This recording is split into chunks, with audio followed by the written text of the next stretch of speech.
Coach Gus Malzahn, the only coach who's faced both of these teams this year. This season, yes. We are going to hear from Ben Burrows and Eric Evans. Ben, of course, helps to run Shaking the Southland, our Clemson network site, and Alabama is represented by Eric, who helps to run Roll Bama Roll, the community that covers the Tide. So all sorts of in-depth information. We've got all sorts of stuff on both teams as well, in addition to all of that. And with Clemson for you, what is the overarching story that you will be looking out for? It feels so. Last year, it really felt like it was whoever had the ball last, whoever could make sort of one less mistake or one more big play than the other one. This year, I think it still feels that way. The problem is that Clemson has shown itself to be more mistake-prone, especially in some big games this year than they did last year.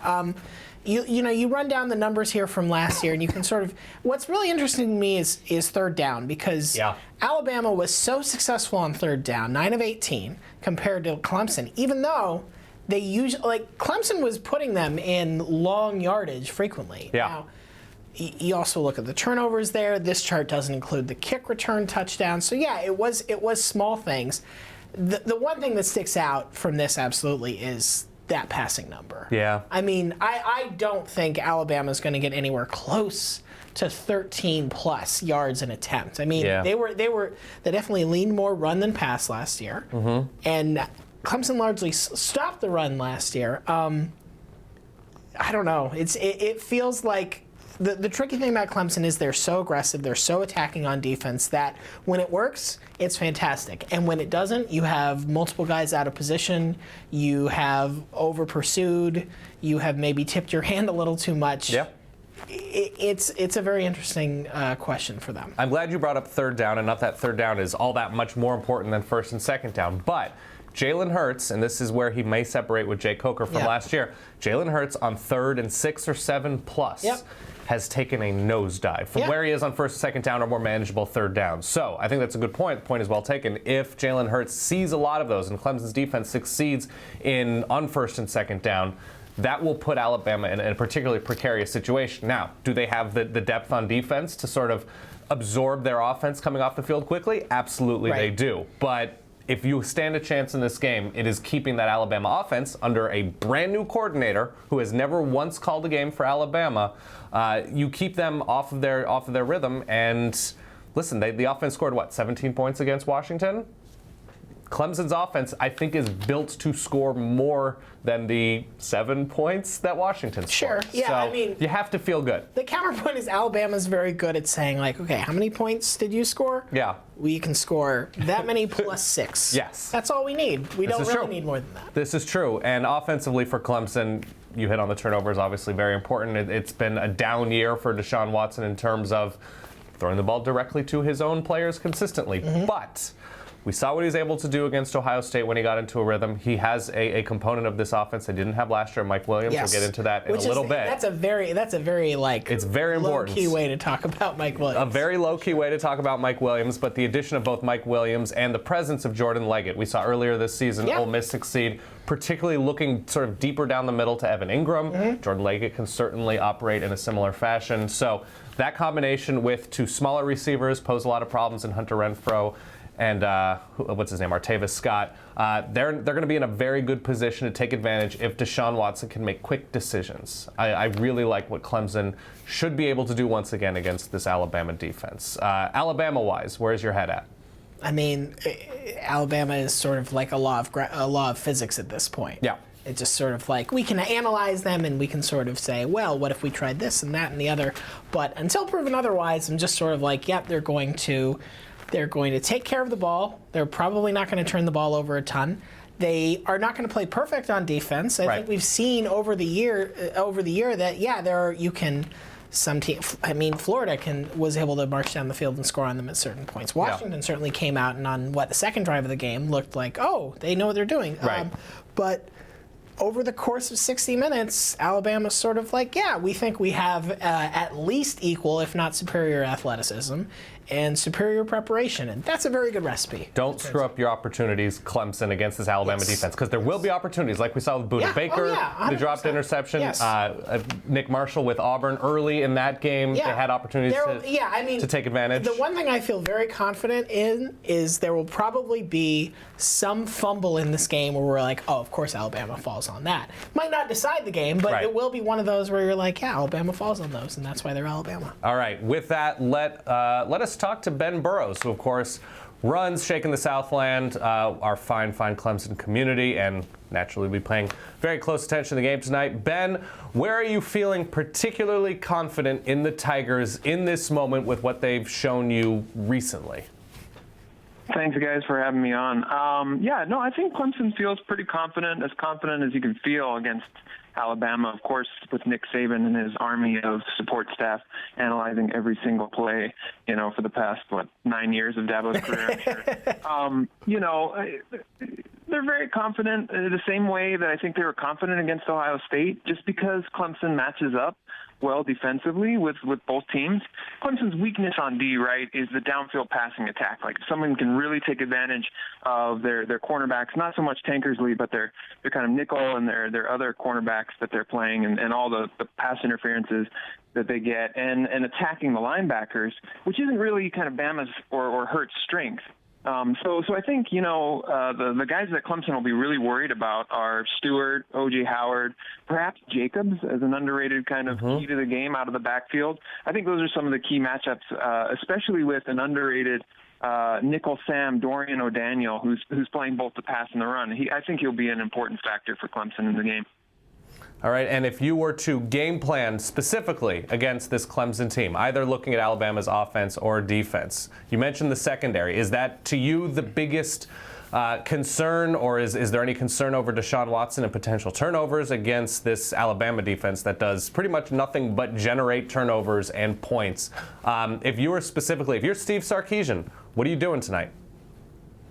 Well, so, Clemson will attack Hurts, right, with pressure on early downs, and he's going to try to force – Brent Venables is going to try to force him into obvious passing downs. I mean, they're going to follow the LSU recipe, bring a lot of outside pressure off the edge, and I think Clemson feels like they have an advantage with their defensive tackles versus the interior of the Bama offensive line. Not a lot of people have talked about it, but I think the interior of the O-line for Bama is not as good as it was last year. So I think Clemson feels good about stopping the run, apart from, last year with the long Derrick Henry run. And I think they're ready this year for the tempo that Bama surprisingly brought last year. So, if I'm Sarkisian, I'm trying to get the ball into Calvin Ridley's hands. I'm trying to get the ball out quickly and attacking with the short passing game, the linebackers. That's where the real liability is with Clemson. Ben, I think a lot of people, most of whom I think are in the NFL draft camps, are looking at Deshaun Watson and saying, well, it feels like he took a step back this year. And a lot of that really has to do with the fact that his numbers were just so outstanding last season. But when you look at Deshaun Watson in this game, what do you think is sort of the key for him in, let's say, the first quarter? What are you looking for him to do, or maybe more importantly not do, to sort of say, yes, that's Deshaun Watson playing at the level that can lead Clemson to a national title? So it seems like everything's been said this week about the game, right? That we keep repeating ourselves. But here's like a tiny tidbit from a Clemson corner. Deshaun Watson, it's not widely known, actually tweaked his knee in fall camp. And so one of the reasons it's just one of the reasons that the offensive staff didn't run Deshaun Watson as early in the season is because of that tweaked knee. And so obviously, he's healthy now, and he will definitely run a lot tonight. I'd watch for that counter toss play, trying to get the Bama defense biting on that toss and then running the counter, which seemed to work really well against Ohio State. I think Deshaun Watson's just kind of breaking into form here, and with the supporting cast, he's going to use this performance tonight to hopefully vault himself into the upper part of the first round. Deshaun Watson's had some issues with getting baited by corners and having defenses kind of game plan around the RPOs, knowing what he was going to do in certain situations with certain looks. So he's gotten baited into some bad throws and things, but really overall, I think when he's running the ball, it opens up the entire offense for Clemson, and it allows those safeties and linebackers, it loosens them up so that they aren't keying off of exactly what he's doing. So I think that'll be the key for tonight. Getting Watson running, getting a bit of perimeter running game that loosens up that great linebacker and safety play for Alabama. Ben, thank you very much for your time, and good luck to your Tigers tonight. All right, with that, we earlier on in this 2016 season went down to Clemson to sort of find out and hear and tell the story of Mike Williams, Clemson's All-American caliber, just a ridiculous receiver, and his comeback from a pretty horrific, a not insignificant injury in 2015 to his neck, and how he was able to come back in 2016 and his story. Take a look. Two teams playing. One of your teams is one of the teams that playing, and you just want to be out there playing with your teammates, playing with your brothers, you know.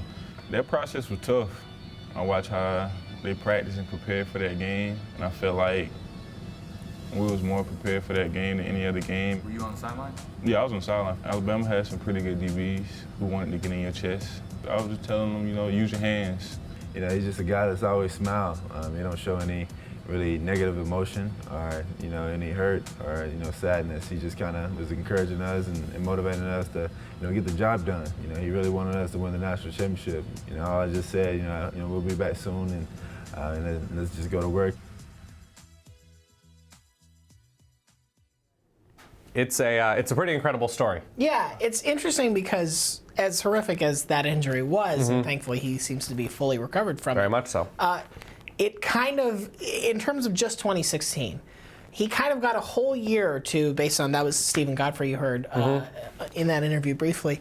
He got a whole year to sort of learn how to be a receiver from like a technical, watch a lot of tape, learn tendencies. Mental reps. Yeah, exactly. And that's obviously not the same as reps on the field, but they still have a lot of value. And I think that also meant that he otherwise has a lot of tread on the tires at this point. And you've seen in games that they have used him very effectively. What's interesting is that I think Mike Williams is the kind of weapon that you don't necessarily judge the Clemson's passing success in a game by did Mike Williams get 150 yards and 2 touchdowns. It's what did the defense have to do differently because Mike Williams was there? Who did they have to sort of shift to? Who did they have to sort of maybe put inferior coverage on elsewhere on the field?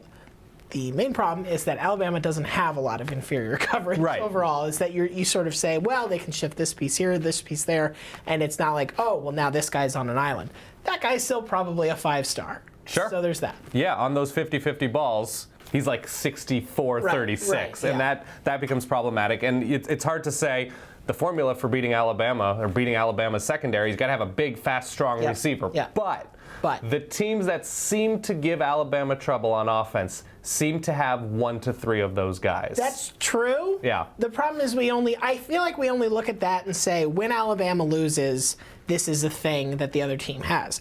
There are other times where Alabama beats those teams, and we sort of just don't put it in that pile because we're like, well, that's just Alabama being Alabama. Yeah. So. Interesting to see, interesting to pay attention to. Let us now check in with a highly advanced, I think this is NCAA 14 for the Xbox, and through magic, we have current rosters, and we ran a simulation. Here is at least the beginning of the game to see how it all unfolds, because listen, all those engineers can't be wrong. They cannot be wrong. So check out, I think at least the first drive. Pivotal drive. Everybody, it's super pivotal. Yeah.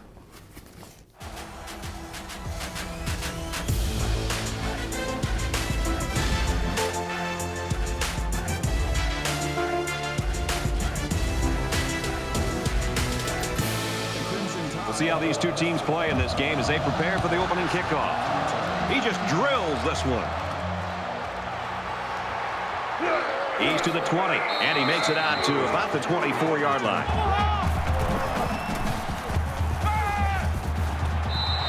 What great concentration.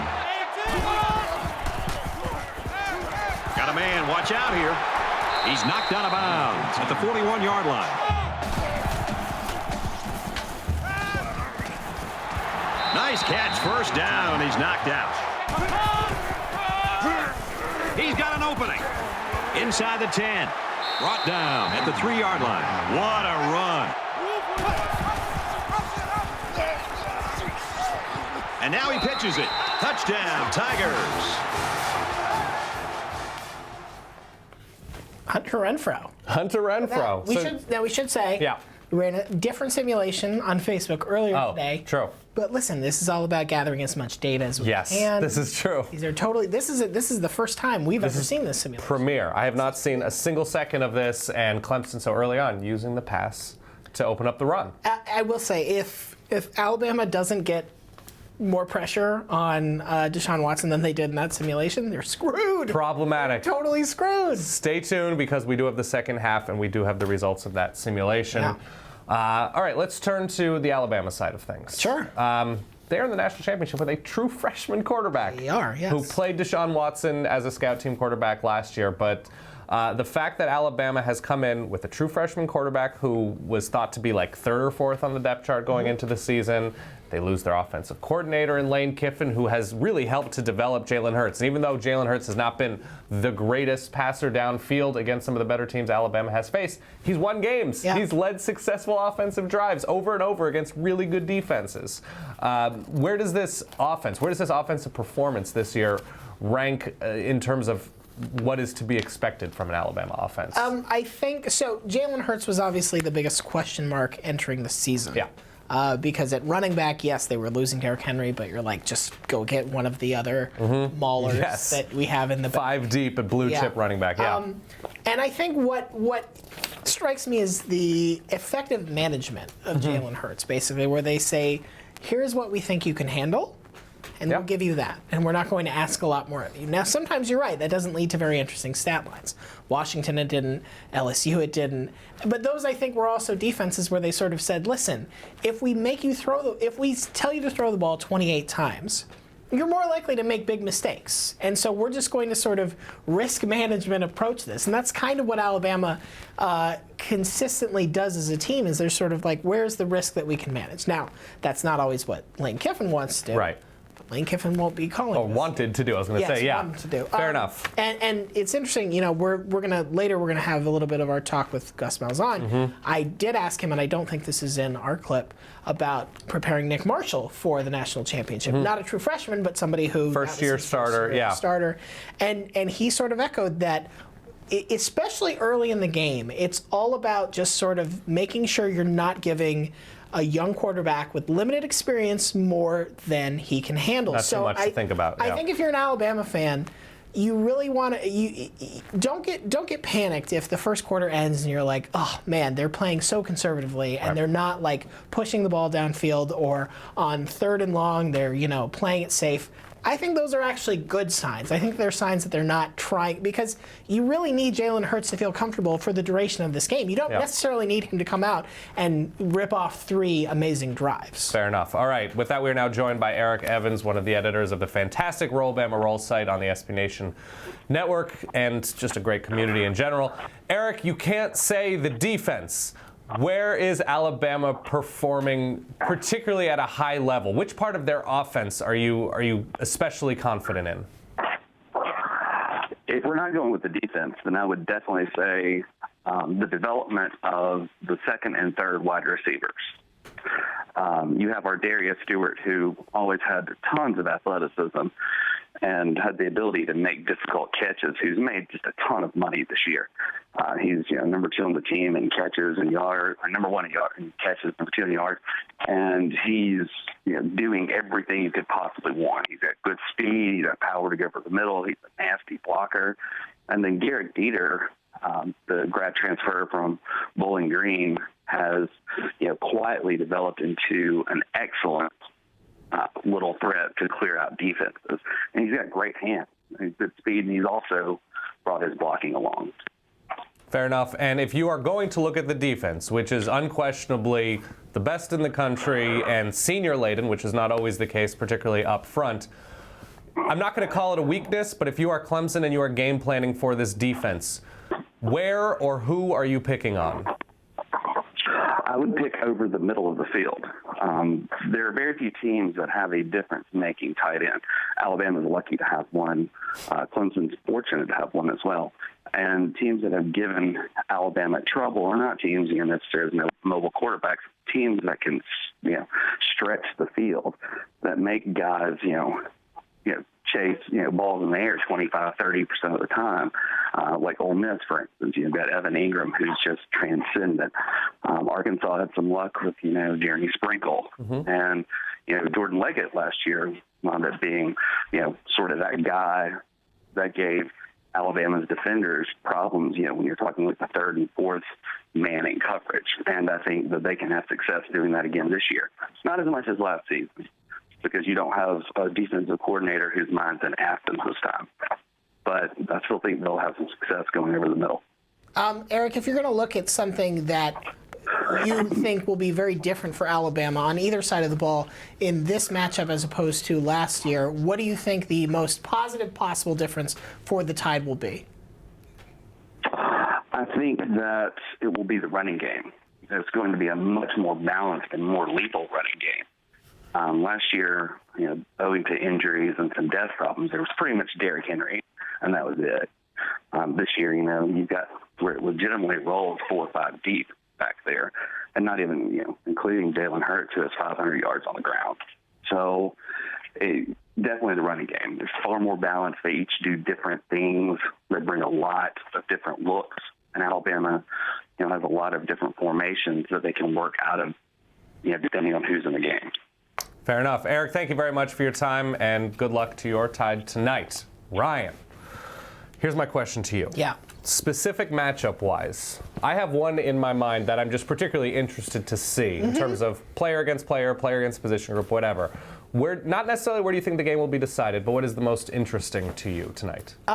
This is probably a little out of left field, but I think it's kick and punt coverage. Interesting. Okay. Alabama really did well last time this game was played. Obviously, they had they got a kick return touchdown, but I think also just they kept field position with not just sort of returning the ball well, but it felt like they pinned Clemson a lot. They didn't allow Clemson to run the ball back on punts and kicks all that much.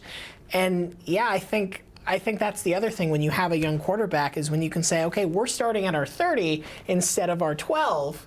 That's huge, man. Just the idea that you don't have the shadow of your own end zone, that sometimes you're going to give them even better field position than that.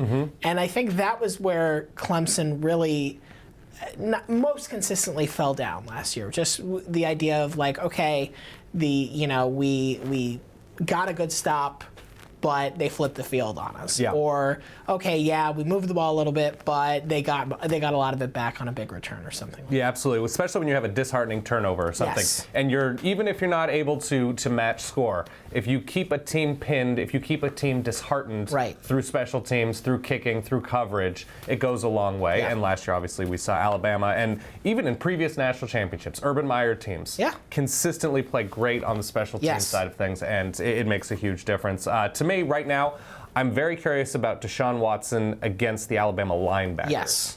Not the secondary, not the defensive line. Yep. I mean, I am a little bit worried about Clemson's offensive line, but Deshaun Watson's ability to fool Alabama linebackers with his eyes. Or vice versa. Or vice versa, absolutely, because this is a team that is playing out of its mind at the linebacking core. But Deshaun Watson, we heard from Ben and talking about the sort of read, toss, sweep options that Clemson has installed these past few weeks. It has made a difference. It gets linebackers running the wrong way. It gets options to throw over the linebackers and sort of just put undue stress sometimes on these linebackers. And that to me is going to be the difference maker because we saw just how keenly aware. We were talking about this earlier. The Alabama linebackers against Washington just knew everything. Yeah, and even if it wasn't the linebackers making like Ryan Anderson's pick against Washington, that came because Reuben Foster was like, I know what's going to happen here. You need to do this. Yes. And he's in position to be in great pass coverage, pick off the ball, and throw a stiff arm, basically all at the same time. And that's a credit to his athleticism. But more than that, they just sort of knew what was going to happen and executed it perfectly. Yeah, it's always good when the worst case scenario is a tackle for a loss. Right. Worst case scenario, they lose 2 yards on the play. All right, let us now look at, you had a conversation earlier this week with Gus Malzahn. Close personal friend, Gus, about the fact that he game planned for both Clemson and Alabama in 2016 during this past fall season and has unique insights into how these teams operate. I thought it was very interesting. Take a look. Well, first of all, both defenses are extremely talented. We played Clemson first, and Coach Venables is an outstanding defensive coordinator, and he just does a very good job of scheming. Alabama, outstanding defense. You know a little bit more what you're going to get with them, but both defenses extremely talented. Their ability to rush the passer is really what stood out to me. I've played them a lot of times, but I think their pass rush this year is better than it's ever been. From a Clemson standpoint, we really felt like Boulware was the one that made them go. He was their quarterback on the field. From an Alabama standpoint, they got 4 or 5 impact players that you've got to, account for. So they've been successful on offense really the entire season. So just keep doing what they've done before and just getting a feel, and the fact that the coach taking over has been with them. Of course, I think he's the best player in college football, and just he's got the experience of the big game before, of actually playing them defensively. They'll let him do his thing, and the moment won't be too big for him, and that's going to be a big key on how well he plays. The best player in college football. Yeah, Deshaun Watson. He said that so casually at the time. When I looked back, I was like, oh yeah. And he's not the Heisman Trophy winner. He's the runner-up. It wasn't the Heisman Trophy last year, but yeah, it feels right. But at his ceiling, yes, yeah. I think it's totally fair to say. And it was interesting that he said, you asked who the one player is for Clemson to pay attention to on that defense. He said Ben Boulware, which makes sense. Yep. He's the sort of captain of that defense. Right. With Alabama, he said, well, there's 4 to 5 guys. Yeah, and when he talked about Alabama's pass rush being the best he thinks he's ever seen, that's a terrifying thing. If that's true, if he's right, that's absolutely terrifying for Clemson, because he saw a lot at Arkansas high school levels. That's absolutely what it is. Yeah. But what makes Alabama's pass rush so interesting is that they barely blitz. It's mostly 4 guys coming, maybe 5, but most of the time they're doing it without having to bring a lot of other guys off the field. Yeah. And so that means that you don't get to say, okay, well, I know that the pressure's coming here, and so I'm going to counterattack that with this, because it's like, now they're getting pressure on me. The coverage is still there, and they can still play contain because of those linebackers that you're talking about. That's the really interesting. The biggest difference I got talking to Gus Malzahn about these two defenses is Clemson wants to make you uncomfortable. Clemson wants to change what your game plan is, to basically throw wrenches into all of your machines. Yep. Alabama wants to sort of sit back and see what you're doing and say, okay, well, we're just going to turn that off, and we're going to close this off, and we're just going. They turn your machine off. It's slow strangulation. They're not trying to break the machine. They're just like, well, we're going to pull this plug, and now it's done. Fair. I mean, it's just terrifying. It's totally terrifying to watch. And tonight, obviously, is a night that everybody's going to be watching, like 37,000 different factors in this game. This matchup, this player, that player. But to help keep track of everything else that's involved in the things that really matter with the TV spectacle that is the national championship game, SB Nation's college football team has assembled a bingo card. Take a look at this bingo card. Yeah. And there is a lot to digest here. Now, we should be clear, the rules for our bingo game is that this is only for the main broadcast. Correct. Because ESPN offers you, I think, 18 at this point. ESPN proper. And it's only from, I believe, kickoff to the last play of the game. Correct. I think that's right. Once the final gun sounds. Looking on here, the one, there are a couple that, Mike Williams back, that's definitely going to be on there. Tampa pirate ship. Yeah, I can tell you that because you were just in Tampa. Yes, I was. There's not a lot else that you can put a shot of and say, oh, that's iconically Tampa. What else would it be in Tampa? There's nothing. I mean, there are strip clubs. There are strip clubs. Dabo played at Bama. I feel very confident about that. Yes. I feel confident about Chris Fowler. We're both leaning in because we have terrible eyes. We have terrible eyes. I'm confident about Chris Fowler in the woodshed. Yeah. There's one square on here, other than the Lane Kiffin Center Square, which is the free space. Naturally. There's one here that I feel more confident about. Oh, which one? Jennifer Garner's upset about your credit card. That's the one. I'm like, yes. Oh, my God. There are so many bad. I mean, listen, we've watched so much college football that we've seen all of these commercials 1,000 times. Yeah. The one I'm hoping for the most is Alabama being down in this game. I don't care who wins this game. I like both of these teams. But being down in this game and the SEC Network era, SEC Network commercial airs with "It just means more." Just means more. Sometimes not in football. I'm actually hoping that if the stadium is broken down pretty 50-50, Alabama fans on one side, Clemson on the other. Clemson fans, but so I'm hoping this won't happen because it's too hard to coordinate. You know how SEC fans, the SEC championship game, Alabama, whatever, they chant SEC, SEC at the end of games. I want the Clemson contingent to just all get together and chant "Just means more, just means more." Just means more. That's all I want out of this game. So go to SBNation.com, print out your bingo card if you have a printer, or just have fun with it. And keep it in front of you. We will, in the post show, we'll see what won. I will also add, we are doing a post show. So after the game ends, come back to SBNation.com, YouTube.com/SBNation, Facebook.com/SBNation. Come back home for Wake Up College Football. It'll be in the morning Eastern time. Maybe. Perhaps. Part of that show will be, in the middle of the night. It'll definitely be in the morning London time. It will be morning London time. But come back and we have a post show and drop what your score prediction is in the comments because we will shout out everybody who's close. Whoever is closest. Yeah, absolutely. All right. So now here is the big TV question. Yeah. We have a TV bingo card, but the big TV talking heads. We both have big heads. Yeah. I should point that out. Nick Saban's legacy. Okay, so if he wins this game, it's his 44th national championship title or something. He will tie Bear Bryant. Yes, he will tie Bear Bryant, and in the modern era is completely unmatched. Oh, absolutely. And looking, you look at this chart and you're sort of like, wow, Bear Bryant, all those wins and all those SEC titles.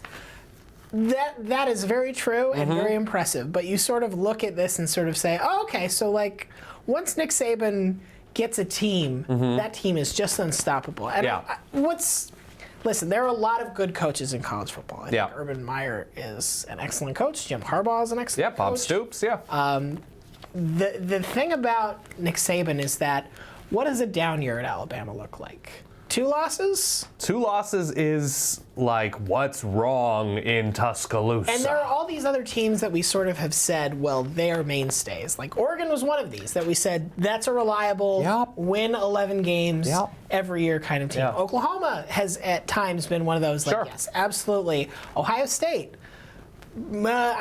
Florida State is another one of those, and Florida State is probably closest to this right now of just reliably. Yes, we come back every year, and we are deadly. You know what? They're not near Alabama level yet. Nobody's near.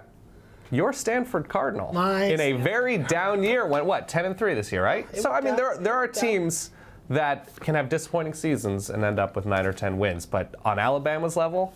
Not so much. Alabama wasn't playing in the Sun Bowl. Alabama was not playing in the Sun Bowl. But yeah, Nick Saban, and man, it's just impossible, even in another sport, perhaps other than Gino Auriemma. Sure. Right now, in modern sports, and I'm sure I'm leaving people out, but right now, on the stage that is college football in 2017. Big 4 sports, Right, of Big 4 sports. It's too impossible. And Nick Saban is built in a way that other coaches and other big figureheads in sports are just not built. And what he's been able to do, and yes, does he have more talent than everybody but 2 other teams, 1 other team? Yes.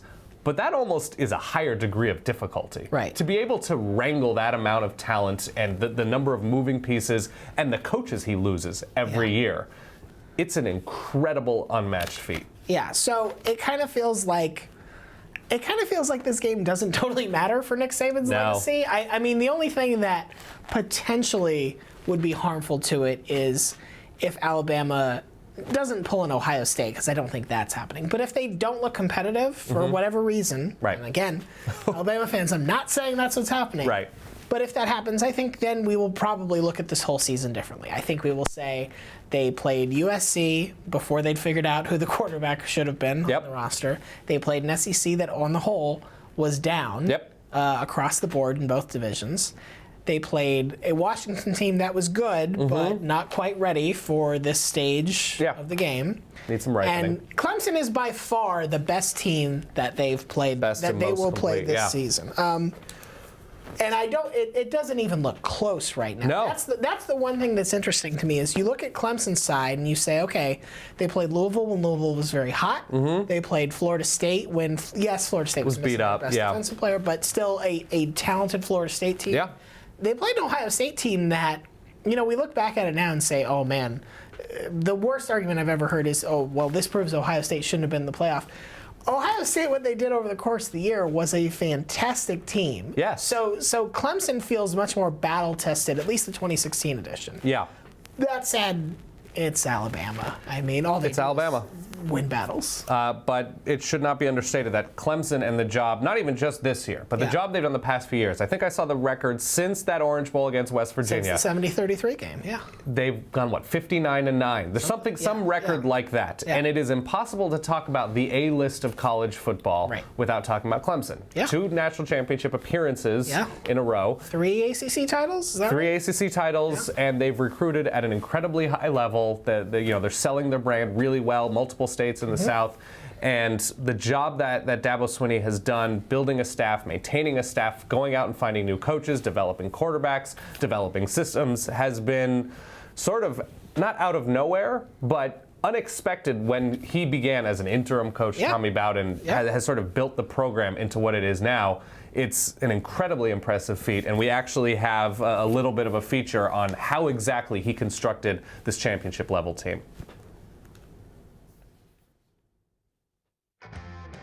Dabo Swinney is the architect behind the blueprint to Clemson's powerhouse program. Promoted from interim coach in 2008, Swinney has upgraded the Clemson program from average ACC contender to perennial national championship challenger in 8 seasons.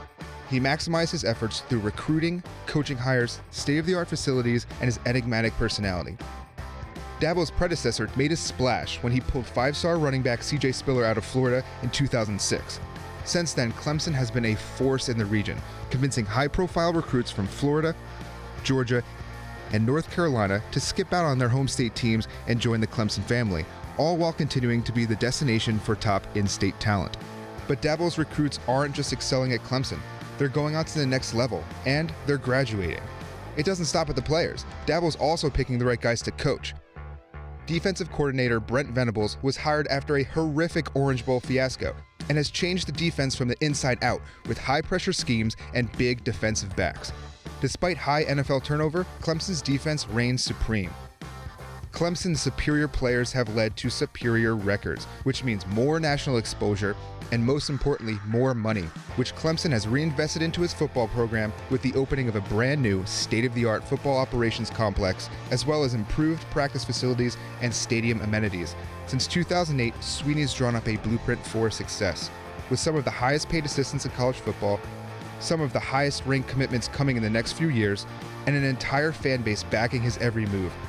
Clemson's status as a football powerhouse would not exist without Dabo Swinney, and he's not going anywhere anytime soon. So what stands out particularly to you about the rise of Clemson and the rise of Dabo these past few years? Just sort of the comparison of what Clemson was to what they are now. It's been so long that I think we've sort of forgotten. Yeah. But for a while there, Clemson was a good but not particularly consequential, middle to high middle of the pack ACC team. They weren't, every year when we talked about who's the ACC team to watch this year, it was like you were talking about Florida State. Mm-hmm. Once Virginia Tech was in the league, you were talking about them. Maybe you were talking about Miami. It was not. Clemson always felt like, oh, and there's always Clemson. Right. You never know, Clemson. Right. But never in a way of like, they're so talented and they've got this crazy offense and like they've been steamrolling people. You never were fully ready to commit to saying Clemson is the favorite. Yeah, I mean, I'm trying to think of what a good comparison. I mean, Michigan State is something of a good comparison, although this year that sort of fell apart. Yes. But it kind of feels like if we were like, oh yeah, 7 years from now, Arizona is going to be a national power. Right. And you'd be like, really? Huh. That Arizona team? I mean, I know that they're sometimes good and they sometimes can give other teams problems, but like national power. But you look at sort of how they've been able to do it, and it's a combination of you have to get the big hits when you can from out of state, but other schools do that too. And what's nice is that you don't get the feeling, and maybe we're wrong, maybe Deshaun Watson is going to be the best player to ever wear a Clemson uniform by far, but before him, you look and we thought Taj Boyd was great. Yeah. And he was. Yeah, and he was, but the idea that the idea that Clemson is not one of the programs that sort of says, yeah, we had this one fortuitous class of super talented guys, and we just couldn't keep it going past that. Yeah. It's pretty damn impressive. I think it's underrated the job Dabo has done with the target on their back. Yeah. To year in and year out do this in a remote area of South Carolina, to have this attention year in and year out, and to almost eclipse expectations somehow, I think it's an incredible sort of human feat by the Clemson program as a whole. Yeah. Okay, with that, what do you predict? All right. Like I said earlier, I like Clemson. I think they're a fun team. Yes. I think they're a little too sloppy at times this year. It's very hard, even though they're not playing NC State, it's hard for me to forget that game happened. It's hard to forget the Troy game. And I get that those are a long time ago. But all that said, the fact that we're even saying, is this the best Alabama defense ever? Yeah. Is enough for me to say that I think Alabama wins this game by about a field goal. I think that's all totally fair. Right there. There it is. Boom. That's what I said. 30-27. All right. So I think everything you said was completely on point. My view is Clemson, all things being sort of even, except for Alabama's defense is better than Clemson's defense, which is also very good. I feel like this is a relatively close game. Sure. And the advantage at quarterback for Clemson over Jalen Hurts is, to me, pretty significant. I have this game at 28-27, mostly because if I'm going to feel like it's a close game, I'm going to say, all right, one of these quarterbacks has the ball with 143 and 71 yards to go. I feel like Deshaun Watson puts Clemson in a better position, even against a unquestionably great Alabama defense, than Jalen Hurts perhaps does, even if it's for a long field goal or something like that. I feel like the game specifically will end. Clemson is up 28-27. Alabama has the ball late. Jalen Hurts drives them down to like the 38. Adam Griffith misses a field goal. And I always hope for good things for kickers, but misses a field goal. Clemson, by the skin of their teeth, or whatever the phrasing is, pulls this game out. 28-27. So we're mostly on the same page. Yes. We think it's going to be a close game, not quite as high scoring as last year, which I think is more of a testament to how good these two defenses are than anything else. And will hinge on one or two plays. Yeah, I think that's totally right. I get that. I mean, aside from who I think will win, who you're rooting for to win, I hope last year's championship game was so fun to watch. It's perfect. It was great. Please give us that. That's all we want. Please, as long as it's not Notre Dame out. But here's the thing. It's not that. We're just humans. We can't just will things into happening. But we do have cyborgs in a video game playing this out. That's not how those. Is that how video games work? No. It's not cyborgs? Nope. Cyborgs are half humans, half robots? I think those might be androids, but I think that is a cyborg. Okay. An android is just a robot. So this is features. Okay, so inside of a video game, we have players playing, and you know what? Sometimes these simulations come true. I had Clemson big over Ohio State in my NCAA 98 sim. So here is the second half and the conclusion of our sim of Alabama Clemson.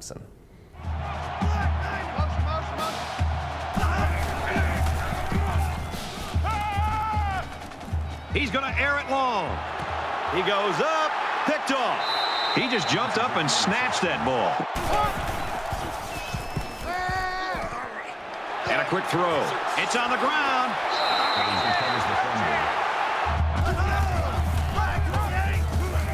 And now he's got room to run. Inside the 10. Touchdown. Huge play.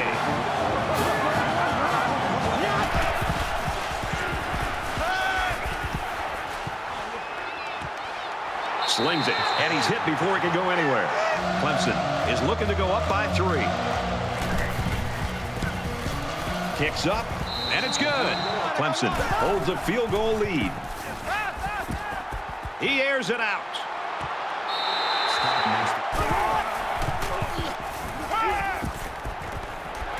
Throws it in a hurry. Touchdown, Clemson.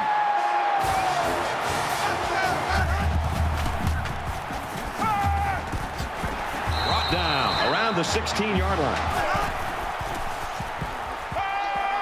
Loose football. Defense says they've got it, and they do. He's at the 20. Tackle made at the 19-yard line. And they can make this a one-possession game with this kick right here. The kick is up, and they tack on 3 points. Makes it out to about the 39. Kicks up, and it is good. This time he keeps his body and arms away from the receiver and still knocks it away. That's a big-time play. Fires to his tight end, nothing doing.